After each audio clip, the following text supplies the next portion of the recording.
Hello po! 13th day na. And last day na may 2 setup at hayahay pa't wala pang harag. Dahil sa mga susunod na araw ay straight at hanggang Pasko ay puno na kami ng mga setup. Good luck Team Magilas! Naka-day off pa sila kasi caring-carry pa namin ang ilang setup lang naman. Sa mga susunod na araw na yan sila makakasama. Anyways, for our first setup pala, we are here at Puwados Cafe again for a Christmas party event again.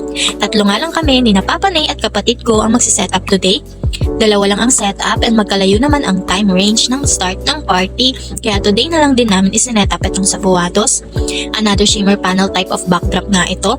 Pang ilang setup na ito namin dito, paulit-ulit, paiba-iba lang ng motif ng balloons. Nakadiscover nga kami ng new way na naman para mas madali and mas mabilis maikabit yung mga shimmer panels kasi masyadong matrabaho at isa-isa kinakabit. Nung una nga ay naka-buy twos na siya agad, then diretso curtain stand. Ngayon naman, na-try namin na i-assemble muna per layer pa horizontal nang nasa sahig muna sila bago ikabit sa curtain stand. And ayun, mas madali nga siya and mas mabilis. Naalala ko nung first time namin, hirap na hirap pa kami at nylon pa ginamit namin pang sama-sama sa kanila. Yung 1 hour naming maximum na pagsisetup sa isang backdrop setup, kinain lang ng pag-assemble namin ng shimmer panels nung first time namin. Anyways, after namin dito niyan ay diretso na for second setup. Binilisan lang namin at medyo malayo-layo din kasi ang next setup namin.